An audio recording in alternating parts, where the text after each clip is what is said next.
লোকেরা বলে হায়াত বাড়ে, হায়াত তো বাড়ে না। হায়াত কি হয়? জন্মের পরের থেকে আমার জন্য রিজার্ভ আছে যতটুকু, 50 বছর বাঁচবো, 60 বছর বাঁচবো, যতটুকু হায়াত আমার জন্য নির্ধারিত করা আছে, নির্ধারণ করা আছে, প্রতিদিন একদিন করে কমে যেতেছে। এজন্য আমি বলি, আমার বাড়িতে যে ঘড়িটা আছে, এই ঘড়িটা বেলা 1টার সময় ঢং করে একটা আওয়াজ দেয়, শ্রোতাকে শুনিয়ে দেয়, বাড়িওয়ালা তোমার জীবনের মূল্যবান হায়াত থেকে 1 ঘন্টা কমায়া দিলাম। 2টার সময় 2টা ঘন্টা লাগায় শোনায় দিল, বান্দারে তোমার জীবনের মূল্যবান সময় থেকে 2টি ঘন্টা কমে গেল। এমনি করে দিন গেল, মাস গেল, বছর গেল, আমাদের হুঁশ হলো না। সময় চলে গেল তাস খেলে খেলে, সময় চলে গেল আমাদের খেলাধুলা করে, শয়তানি বদমাশি করে। সময় কতটুকু পেলাম? কিয়ামতের দিন, বিচারের দিনটা যেটা হবে, আল্লাহ রাব্বুল আলামিন বলেন বিচারের দিনটাই লম্বা হবে 50 আলফা সানা মিম্মা তাউদ্দুন। বিচারের দিনটা লম্বা হবে কত বছর? 50,000 বছর। কত বছর? দুনিয়ায় যেভাবে তুমি হিসাব করো, দুনিয়ার গণনা অনুযায়ী হাসরের বিচারের দিনটা হবে 50,000 বছরের মতো লম্বা। এক কিতাবে দেখেছি, তিনি লিখেছেন হিসাব করে, কিয়ামতের ওই দিনটার হিসাবে 50,000 বছর একটা দিন লম্বা। ওই হিসাবে পৃথিবীতে যারা 60 বছর বাঁচলো, সে যেন আখেরাতে 2 মিনিট দুনিয়ায় বাঁচলো। চিন্তা করেছে? মাত্র 2 মিনিট। 60 বছর যারা হায়াত পেল, 2 মিনিট বাঁচলো। এই 2 মিনিটের জন্য কত হাঙ্গামা, কত মারধর, কত সন্ত্রাস, ক্ষমতার জন্য লড়াই, ধ্যান করেঙ্গে ত্যান করেঙ্গে, লাঠিকে আমদার মুগুর ভরেঙ্গে, শক্তির ঠেলায় অস্থির। আমার বন্ধুগণ, সময় চলে যাচ্ছে স্রোতের মতো করে, কারোর জন্য সময় অপেক্ষা করতেছে না। আমাদের মৃত্যু প্রতি মুহূর্তে কাছে চলে আসতেছে। এই জন্য শায়ের বলেছেন, আগাহ আপনি মৌত সে কোই বাশার নেহি, আগাহ আপনি মৌত সে कोई बशर नहीं, सामा 100 बरस के हैं पल की खबर नहीं। মৃত্যু সম্পর্কে আমাদের কারো জানা নাই। যে কোনো মুহূর্তে মৃত্যু আমাদের কাছে এসে যেতে পারে, মৃত্যু সম্পর্কে কিছুই জানা নাই। অথচ প্রতি মুহূর্তে আমরা মৃত্যুর দিকে এগিয়ে চলছি। মাল সামান 100 বছর কি ধরে খাবো তাও জমা করে রেখেছি, কিন্তু এক মুহূর্তের খবর নাই। মাহফিলে এসেছি, বাড়ি যেতে পারবো নিশ্চয়তা নাই। আছে? বলেন আছে? আপনি বাড়ি যাও ভালো, বসেছেন, দাঁড়াতে পারবেন, এই নিশ্চয়তা আছে। সুতরাং সূরার যে সময়ের উপরে কসম করে মূলত সময়ের অপরিসীম গুরুত্ব সম্পর্কে আল্লাহ পাক মানুষকে বুঝাই দিতেছেন। সময়ের দাম দাও। আমাদের সময় চলে যায় গান শুনতে শুনতে, আশ্চর্য মলম বিক্রি করা দেখতে দেখতে, তাস পাশা খেলতে খেলতে সময় চলে যায়, কেউ খেয়াল করে না। সময় বলতে অতীত কালও হতে পারে, আবার বর্তমানও হতে পারে। আর বর্তমান কাল কোনো কালই না। বর্তমান কাল কোনো কাল নয়। প্রতি মুহূর্তে ভবিষ্যৎ এসে বর্তমান হয়, আর প্রতি মুহূর্তে বর্তমান কি হয়? অতীত হয়ে যায়। বর্তমান কাল বলে কোনো কাল নেই, প্রতি মুহূর্তে অতীত হয়ে যাচ্ছে। এই যে আমি মাহফিলে বসছিলাম প্রথম এসে, ওইটা কি এখনো বর্তমান আছে? এই যে বর্তমান কথা বলছি, এটা অতীত হয়ে যাচ্ছে। সুতরাং বর্তমান কাল নাই। আল্লাহ পাক অল আসরের সময়ের কসম করে বলছেন। যদি আমরা চিন্তা ভাবনা করি তাহলে আমরা লক্ষ্য করব আমাদের আসল মূলধন সময়। আসল মূলধন কি? জীবনের আসল মূলধন কি? সময়। ইমাম রাজি রহমতুল্লাহ আলাইহি এই পর্যায়ে এক বুজুর্গের ব্যক্তির কথা তিনি আলোচনা করেছেন। তিনি বলেছেন যে একটা লোক, তিনি সূরা আল আসর এর ব্যাখ্যা তিনি বুঝতেছিলেন না। ব্যাখ্যাটা এই মাথার মধ্যে ঘুরপাক খাচ্ছিল, এর ব্যাখ্যা কি? একবার তিনি বাজারে ঢুকলেন, তারপরে তিনি শুনতে পেলেন বাজারের এক প্রান্ত থেকে একজন চিল্লায় বলতেছে, সেই ব্যক্তির উপরে রহম করো যার পুঁজি গলে যায়, সেই ব্যক্তির উপরে রহম করো যার পুঁজি গলে যায়। উনি চিন্তা করলেন পুঁজি এবার গলে কেমনে? উনি দৌড়ে গেলেন, যায় দেখেন যে ব্যাটা চিল্লাচ্ছে সে হচ্ছে বরফ বিক্রেতা। কি বিক্রেতা? বরফ, বরফ, আইস। এখন এই বরফ বিক্রেতা সে চিল্লায় বলতেছে সেই ব্যক্তির বড় রহম করো যার পুঁজি কি গলে যায়। সূর্যের তাপ বাড়তেছে আর বরফ গলে যাচ্ছে। সে বুঝাতে চাচ্ছে যে আমার এই বরফটা জমাট থাকা অবস্থায় তোমরা কেউ কেনো, যেহেতু আমার পুঁজি তো এর মধ্যে আমি ইনভেস্ট করেছি।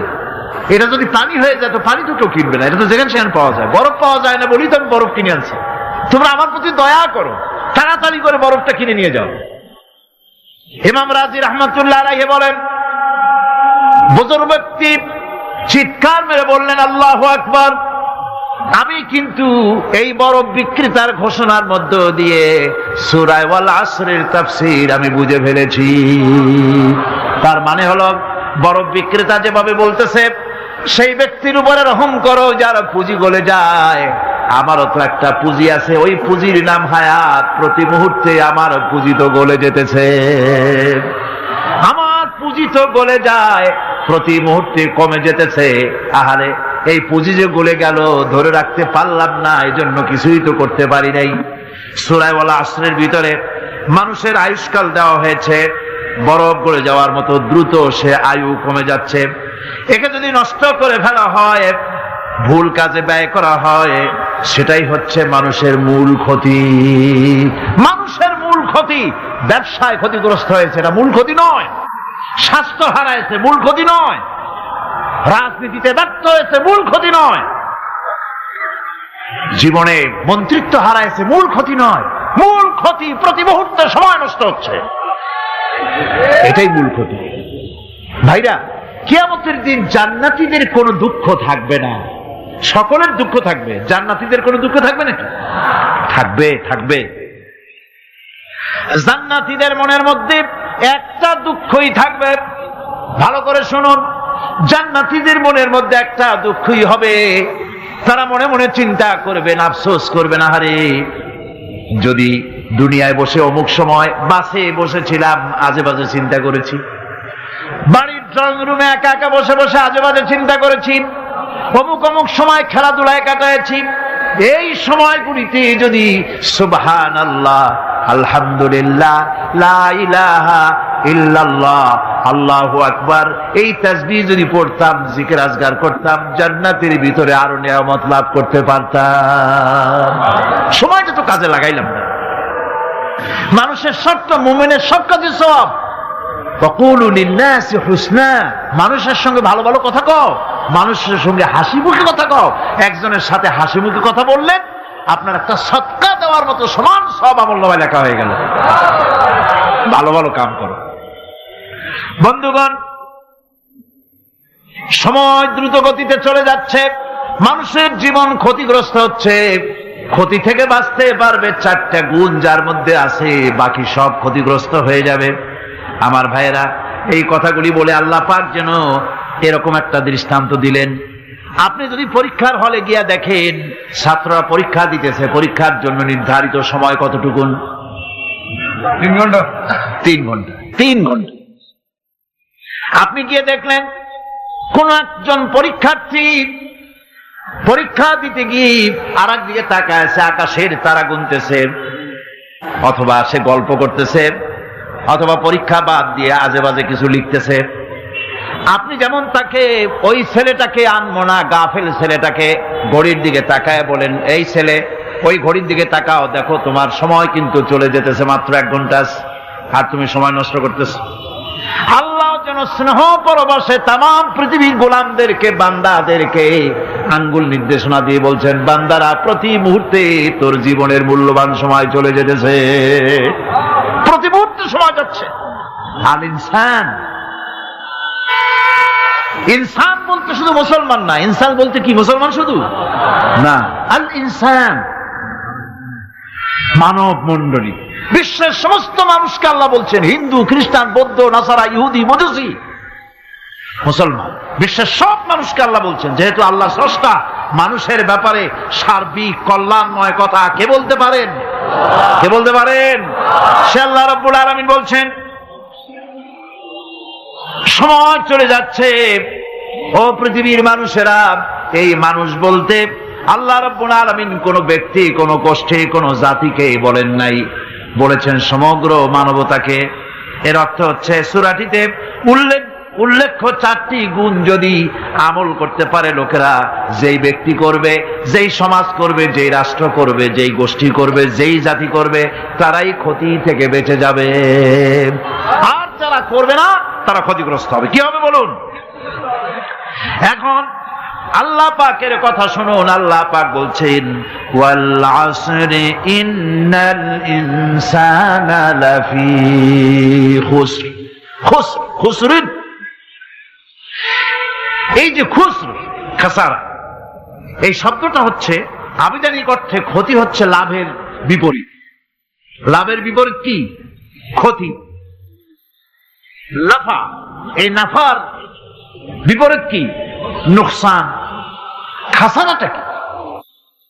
নোকসান বলা হয় পুঁজি 50,000 খাটাইছিলাম, লাভ করতে পারি নাই, পুঁজি ঠিক আছে, এটাকে বলা হয় নোকসান। এটাকে কি বলা হয়? নোকসান। কিন্তু আমি পুঁজি খাটিয়েছিলাম 50,000 টাকা, লাভ তো হয়ই নাই, পুঁজিও চলে গেছে, আমও গেছে, ছালাও গেছে, আমও নাই, ছালাও নাই। এইটারে আরবিতে কি বলা হয়? দেউলিয়া। দেউলিয়া হয়ে গেছে। দেউলিয়াটা বোঝেন ভালো আপনারা, দেউলিয়া হয়ে গেছে। কোরআন লাভ বা সাফল্যের ধারণা যেমন নিছক পার্থিব নয়, সমৃদ্ধির কথা শুধু পার্থিব নয়, জন্ম থেকে শুরু করে মৃত্যু পর্যন্ত। কোরআনের লাভের কথা যখন বলা হয় তখন জন্ম থেকে মৃত্যু পর্যন্ত, আখিরাত পর্যন্ত, কিয়ামত পর্যন্ত। ক্ষতিটাও জন্ম থেকে শুরু করে মৃত্যু পর্যন্ত, কিয়ামত পর্যন্ত ক্ষতিটাও। এই ক্ষতি থেকে বাঁচবার জন্য কোরআনে কারিমে বিভিন্ন জায়গায় এই খাসারা শব্দ ব্যবহার করা হয়েছে। আল্লাহ রাব্বুল আলামিন বলছেন ওয়ামান খাফফাত মাওয়াজিনুহু ফাউলাইকাল্লাযীনা খাসিরু আনফুসাহুম বিমা কানু বিআয়াতিনা ইয়াযলিমুন। যাদের পাল্লা ভারী হবে কিয়ামতে তারাই হবে সফলকাম, আর যাদের পাল্লা হালকা হবে, নেকির পাল্লা যাদের হালকা হবে তারা হবে ক্ষতিগ্রস্ত। তারা নিজেদের ক্ষতি নিজেরাই ক্ষতি সাধনকারী হবে কিয়ামতের দিন। কাজে মানুষের জীবনের সমুদয় কার্যাবলীর ভালো অংশ যদি খারাপ অংশের উপরে বিজয়ী হয়, তারপরে খারাপ অংশ পাওনাদারদের দিয়ে টিয়া, এরপরে যদি নেকি কিছু বাকি থাকে, তাহলে বোঝা গেল লোকটা কিয়ামতে নাজাত পাবে। আর যদি ভালো কাজের উপরে খারাপ কাজ বিজয়ী হয়ে যায় আর সমস্ত পাওনাদারদেরকে পাওনা মিটাইয়া তারপরও পাপ বাকি থেকে যায়, এক চাইতে খাসারা পৃথিবীতে, আকাশে, জমিনে কিছুই আর হবে না। এর থেকে বাঁচার জন্য আল্লাহ পাক, এই খাসারা থেকে বাঁচার জন্যই মানুষকে এই কথা বলছে। এই কথাটি কোরআনে কারিমের অন্য একটি আয়াতে আরো সুন্দর করে বলা হয়েছে। যারা নাকি এই দুনিয়ার বুকে যারা নিজেদের পুঁজি খাটাইছে, জীবনের পুঁজি সুদ কামাইতে খাটালো, জীবনের পুঁজি খাটালো হারাম কামাইয়ের ভিতরে, অন্যায় কাজের ভিতরে, যারা জীবনের পুঁজিকে আল্লাহর দ্বীনের কাজে লাগাতে পারে নাই, তাদের সম্পর্কে বলা হচ্ছে খাসিরাদ দুনিয়া ওয়াল আখিরাতা যালিকা হুয়াল খুসরানুল মুবিন। খাসিরাদ দুনিয়া ওয়াল আখিরাত, দুনিয়াও ক্ষতিগ্রস্ত, আখিরাতেও ক্ষতিগ্রস্ত। এটা হচ্ছে তার জন্য সুস্পষ্ট ক্ষতি, এর থেকে বড় ক্ষতি আর কিছুই হতে পারে না। আল্লাহ পাক কোরআনে কারীমে অন্যত্র বলেছেন وَنُنَزِّلُ مِنَ الْقُرْآنِ مَا هُوَ شِفَاءٌ وَرَحْمَةٌ لِلْمُؤْمِنِينَ وَلَا يَزِيدُ الظَّالِمِينَ إِلَّا خَسَارًا। আমি এই কোরআন অবতরণের পরিক্রমায় এমন সব বিষয় অবতীর্ণ করেছি যা মুমিনদের জন্য নিরাময় এবং তাদের জন্য রহমত, আর জালিমদের জন্য ক্ষতি ছাড়া আর কিছুই বৃদ্ধি পায় না। জালিমদের জন্য ক্ষতি বৃদ্ধি পায়, আর যারা মুমিন তাদের জন্য এর মধ্যে নিরাময় আছে, এর মধ্যে রহমত আছে। অর্থাৎ যারা এই কোরআনকে যারা নিজেদের আইনের কিতাব হিসাবে গ্রহণ করেছে, কোরআনকে তাবিজের কিতাব হিসাবে নয়, ধর্মীয় কিতাব হিসাবে নয়, কোরআন সংবিধান। কোরআন কি? কোরআনকে যারা সংবিধান হিসাবে মেনে নিয়েছে, কোরআনকে যারা সংবিধান হিসাবে গ্রহণ করলো, ব্যক্তি, পরিবার, সমাজ, রাষ্ট্রে তাদের যাবতীয় মানসিক, বুদ্ধিবৃত্তিক, নৈতিক, তামাদ্দুনিক রোগের নিরাময় হবে, এর দ্বারা শান্তি হবে।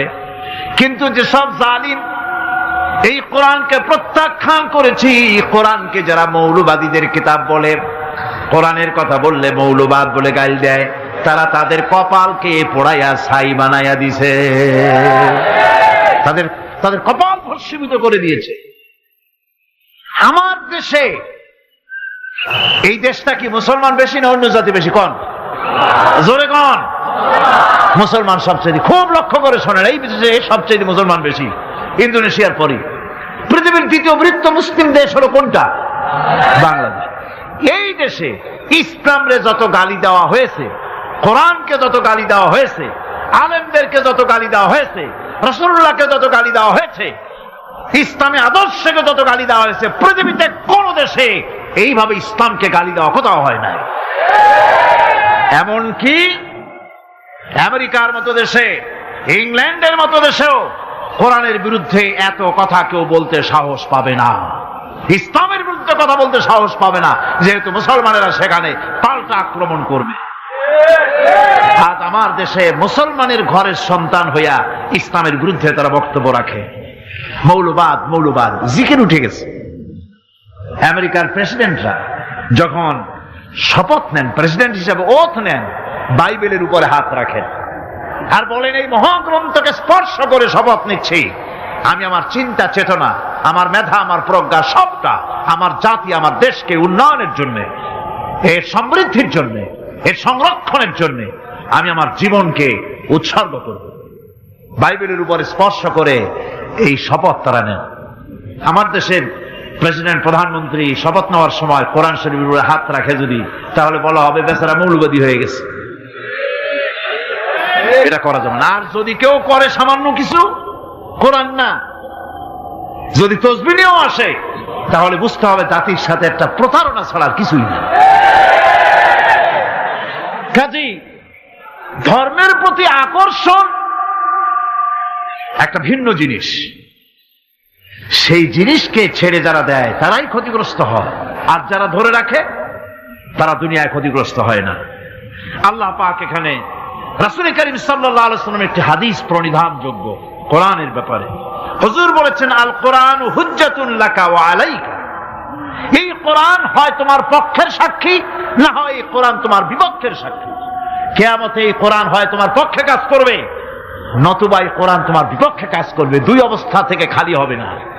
হয় কোরআন তোমার পক্ষে সাক্ষী দেবে, না হয় আমরা কি চাই? কিয়ামতে কি চাই? বলেন কি চাই? কোরআনের পক্ষে যদি আমরা সাক্ষী চাই, তাহলে এই কোরআনের পক্ষে আমাদেরকে কাজ করতে হবে। এছাড়া আমাদের নাজাতের কোনো পথ নাই। আমাদের মুক্তির পথ হচ্ছে কোরআন কেন্দ্রিক, রাসূলুল্লাহর হাদিস কেন্দ্রিক।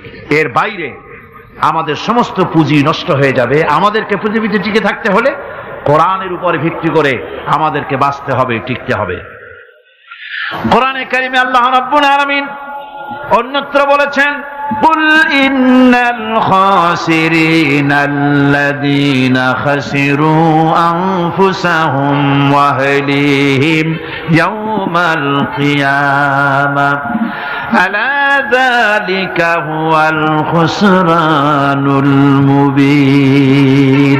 বলো, প্রকৃত দেউলিয়া তারাই যারা কিয়ামতের দিন নিজেকে, নিজের পরিবার পরিবর্গকে এই ক্ষতির দিকে যারা ঠেলে দেবে। ভালো করে শুনে নাও, এটি হচ্ছে সুস্পষ্ট ক্ষতি, সুস্পষ্ট দেউলিয়াপনা। এই ক্ষতি থেকে বাঁচার জন্য আল্লাহ রাব্বুল আলামিন কোরআনে কারীমের মধ্যে বলেছেন, ওয়াল আসরি ইন্নাল ইনসানা লাফি খুস। পড়েন সবাই, ওয়াল আসরি ইন্নাল ইনসানা লাফি খুস। মানুষের, সমগ্র মানুষের জীবন ক্ষতিগ্রস্ত। কে বলতেছেন? গা শিউরে ওঠার কথা না, গা শিউরে ওঠে। আল্লাহ বলতেছেন ক্ষতিগ্রস্ত, ব্যর্থ। আপনি যতই মনে করেন আপনার মিল আছে, কল আছে, কারখানা আছে, মন্ত্রী, টাকা পয়সা আছে, প্রেসিডেন্ট হয়েছেন, প্রধানমন্ত্রী হয়েছেন, আপনার জীবন সফল হয়েছে, আল্লাহ বলেন না, জীবন ব্যর্থ, জীবন বিফল, জীবন ক্ষতিগ্রস্ত। তাম পৃথিবীর সমস্ত মানুষ ক্ষতিগ্রস্ত, ব্যর্থ। 4টা কাজ করলে সফল হবে। কয়টা কাজ? জোরে বলেন, কয়টা কাজ? ইল্লাল্লাযীনা আমানু ওয়া আমিলুস সালিহাতি ওয়া তাওয়াসাউ বিল হাক্কি ওয়া তাওয়াসাউ বিস সাবর। 4টা কাজ করলে জীবন হবে সফল। এই ব্যর্থতা থেকে, এই ক্ষতি থেকে যদি বাঁচতে চাই কিনা? কারা কারা চাই? দেখাই তো হাত। কারা কারা চাই? ক্ষতির হাত থেকে বাঁচতে চাই কারা? আলহামদুলিল্লাহ, হাত নামান। ক্ষতির হাত থেকে যারা বাঁচতে চান, আল্লাহ রাব্বুল আলামিন তাদের জন্য ফর্মুলা পেশ করেছেন, ইল্লাল্লাযীনা আমানু ওয়া আমিলুস সালিহাতি ওয়া তাওয়াসাউ বিল হাক্কি ওয়া তাওয়াসাউ বিস সাবর। আল্লাহ পাক বলেন 4টি কাজ করলে জীবন সফল হয়ে যাবে। কয়টা কাজ? 4টা কাজ করলে জীবনটা সফল হয়ে যাবে। 1 নম্বরে ঈমান। 1 নম্বরে কি? ঈমান। এটাই হচ্ছে ফাউন্ডেশন। ক্ষতি থেকে বাঁচার জন্য প্রথম যে গুণটি, সেটির নাম হচ্ছে ঈমান।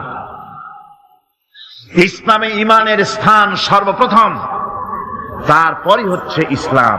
ঈমান আগে, তারপরে কি? ইসলাম। ইসলাম হচ্ছে বীজ, ঈমান হচ্ছে বীজ, আর ইসলাম হচ্ছে চারা, গাছ। এটা হচ্ছে ভিত্তি। এই ভিত্তিকে সর্বপ্রথম মজবুত করতে হবে। ঈমানের ভিত্তি, ঈমানের ভিত্তি দুনিয়ায় ঈমানের আহ্বান জানাবার জন্যই আল্লাহ রাব্বুল আলামিন সমস্ত নবী এবং রাসূলদেরকে পৃথিবীতে পাঠিয়েছেন ঈমানের আহ্বানের জন্য। দুনিয়ার সমস্ত নবীদের দাওয়াত ছিল ঈমানের দাওয়াত। কিসের দাওয়াত? এই ঈমানের দাবিটা আসছে, এই দাওয়াতটা এসেছে আল্লাহর কাছ থেকে। কার কাছ থেকে? দেখুন, পৃথিবীর ভিতরে কোন নবীদের কথার সাথে আরেকজন নবীর কথার কোনো বৈপরীত্য হয় নাই। সমস্ত নবীদের কথা একরকম ছিল। কয় রকম? একজন নবীর সঙ্গে তার বক্তব্যের সাথে আরেকজন নবীর বক্তব্যের কোনো গুণগত মৌলিক কোনো পার্থক্য ঘটে নাই, অসঙ্গতি হয় নাই। কারণ নবীরা, আম্বিয়া আলাইহিমুস সালাম, নিজেরা বানিয়ে কথা রচনা করে তারা মানুষের সামনে পেশ করে নাই। সমস্ত নবীদের কাছে যত দাওয়াত এসেছে, একটা অফিস থেকে এসেছে। সে অফিসটা হচ্ছে কার? আল্লাহ রাব্বুল আলামিনের। তাই দুনিয়ার সমস্ত পয়গম্বরদের দাওয়াত ছিল না ইলাহা ইল্লাল্লাহ, লা ইলাহা ইল্লাল্লাহ, লা ইলাহা লা ইলাহা ইল্লাল্লাহু মুহাম্মাদুর রাসূলুল্লাহ। এটাই ছিল সমস্ত নবীদের দাওয়াত।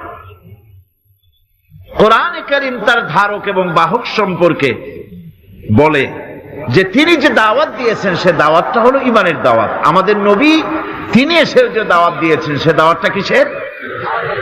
কোরআনে কারীম বলছি, রব্বানা ইন্নানা সামি'না মুনাদিয়ান ইউনাদি লিল ঈমান। হে আমাদের রব, নিশ্চয়ই আমরা এমন একজন আহ্বায়কের আহ্বান শুনেছি যিনি আমাদেরকে ঈমানের দাওয়াত দিয়েছেন। এমন কোন পয়গম্বর নাই দুনিয়ায় যিনি ঈমানের দাওয়াত দেন নাই। সকলেই ঈমানের দাওয়াত মানুষের সামনে, বিশ্ববাসীর সামনে পেশ করেছেন।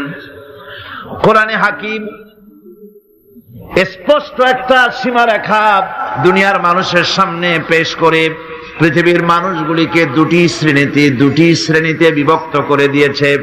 একটি হচ্ছে ঈমান পোষণকারী, আর একটি হচ্ছে অবিশ্বাসী। একটা ঈমান পোষণকারী আর একটা অবিশ্বাসী।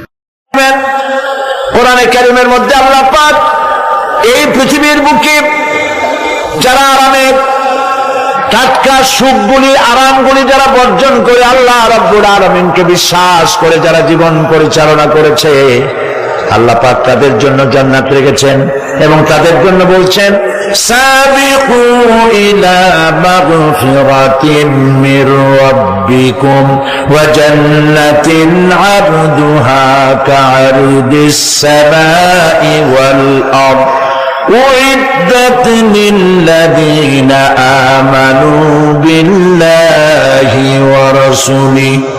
আল্লাহ পাক বলেন প্রতিযোগিতা করো আল্লাহর মাগফিরাত কামনার জন্য আর জান্নাতে যাওয়ার জন্য প্রতিযোগিতা করো, আল্লাহর রহমত পাওয়ার জন্য সৎ কাজের প্রতিযোগিতা করো, তাহলে আল্লাহ রাব্বুল আলামিন তোমাদেরকে ক্ষমা করবেন আর তোমাদের জন্য এমন জান্নাত দিবেন যেই জান্নাত আকাশের বিশালতার জমিনের বিশালতার মতো। এই বিরাট জান্নাত তোমাদেরকে দিবেন। এই জান্নাত চিরস্থায়ী সুখ এবং শান্তি জায়গা হবে। মাসালুল জান্নাতিল্লাতী উইদাল মুত্তাকুন ফিহা আনহারুম মিন মাইন গায়রি আসিনিন ওয়া আনহারুম মিন লাবানিন লাম ইয়াতাগায়্যার তা'আমুহু। আল্লাহ পাক বলছেন জান্নাত আল্লাহ পাক ওয়াদা করেছেন মুত্তাকীদের জন্য। আল্লাহ পাক জান্নাত দিবেন যে জান্নাতের ভিতরে রয়েছে মধুর প্রস্রবণ, রয়েছে দুধের প্রস্রবণ, রয়েছে সেখানে স্বচ্ছ পানির প্রস্রবণ রয়েছে। এই সুন্দর জান্নাত ঝর্ণা ধারা আল্লাহ পাক সৃষ্টি করেছেন, বাগ বাগিচা দিয়ে ভরে রেখেছেন জান্নাত। সেই জান্নাত হবে এয়ার কন্ডিশন, রোদ্রের তাপ হবে না সেখানে, রোদ্রের খরতাপ হবে না সেখানে, ঠান্ডার প্রচন্ডতা থাকবে না। কিরকম হবে জায়গাটা? আল্লাহ পাক বলছেন মুত্তাকিনা আলাল আরাইকি লা ইয়ারাউনা ফিহা শামসান ওয়ালা জামহারিরা ওয়া দানিয়াতান আলাইহিম যিলালুহা ওয়া যুল্লিলাত কুতুফুহা তাজলিলা।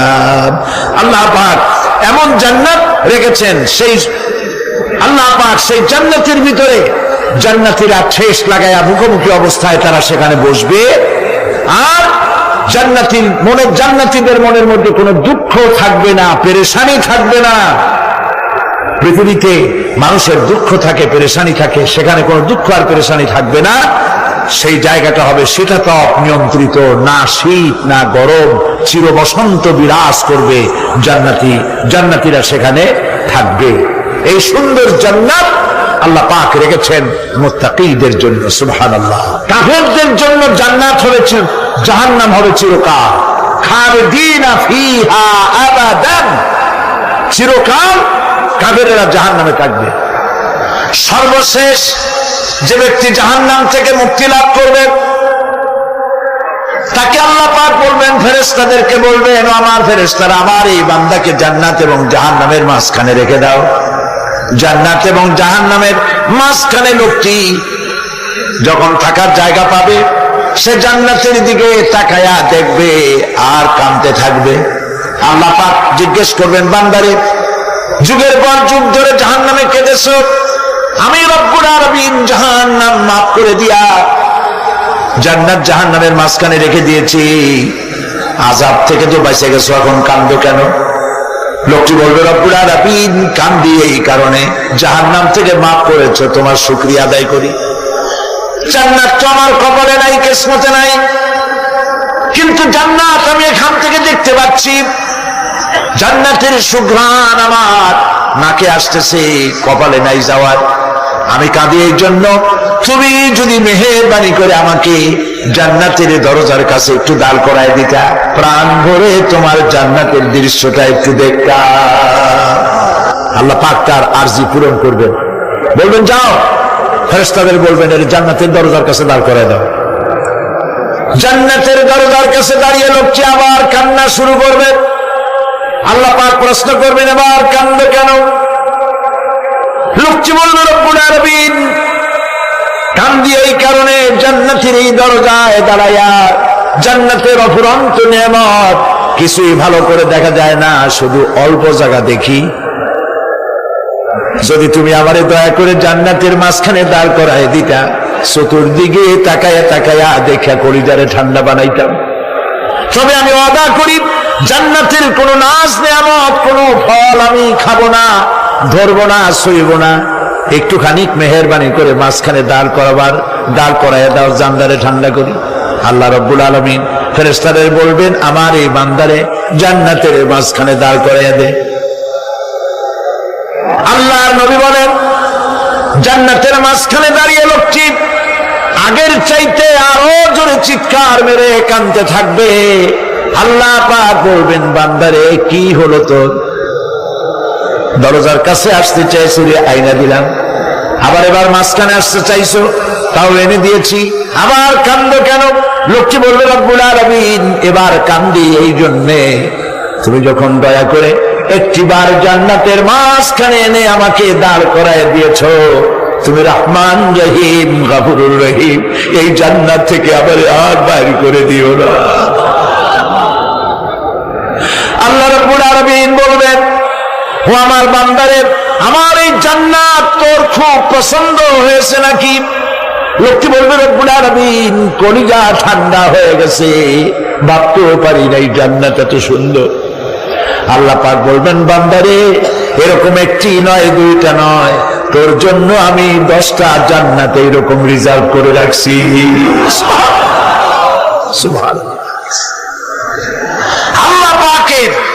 আল্লাহ পাককে ভয় করে পৃথিবীর সমস্ত পাপ থেকে যারা নিজেকে রক্ষা করবে, আল্লাহ তাদের জন্য এই জান্নাত রেখে দিয়েছেন। সুবহানাল্লাহ। সেই জান্নাতের রিসিপশন আপনারা আন্দাজ করতে পারবেন না, রিসিপশন কারে কয়। কি এর প্রধানমন্ত্রী আর প্রেসিডেন্ট, 4-5টা পুলিশ আর আর্মি আসে একটা ফট করে সেলুট মারলো, বাস শেষ হয়ে গেল, এরকম না। জান্নাতীদেরকে রিসিপশন দেওয়া হবে। জান্নাতীরা যখন আল্লাহর হুকুমে জান্নাতের দিকে যেতে লাগবে, আর যখন জান্নাতের কাছে চলে যাবে, আল্লাহ রাব্বুল আলামিন শোনায় দিচ্ছেন, হাত্তা ইযা জাউহা ফুতিহাত আবওয়াবুহা ওয়া ক্বালা লাহুম খাযানাতুহা সালামুন আলাইকুম তিবতুম ফাদখুলুহা খালিদিন। সুবহানাল্লাহ। জান্নাতীরা যখন জান্নাতে প্রবেশ করার দরজার মুখোমুখি হবে, দ্বার রক্ষীগণ তখন বলবে, সালামুন আলাইকুম, আল্লাহর শান্তি তোমাদের উপরে বর্ষিত হোক। সুবহানাল্লাহ। দুনিয়ার টাটকা টাটকা সুখগুলি 2 পা দিয়ে ঠেলে দিয়েছো, টাটকা সুখগুলি গ্রহণ করো নাই, হারাম খাও নাই, আল্লাহর দ্বীন কায়েমের জন্য রক্ত দিয়েছো, জীবন দিয়েছো, কষ্ট করেছো, আল্লাহকে ভয় করেছো। আমাদের সালাম গ্রহণ করো, জান্নাতের মধ্যে ঢুকে যাও চিরকালের জন্য। সুবহানাল্লাহ। আর বাইরে হওয়া লাগবে না, চিরকাল এই জান্নাতের মধ্যে তোমরা বসবাস করতে পারবে। আল্লাহ রাব্বুল আলামিনের ফেরেশতা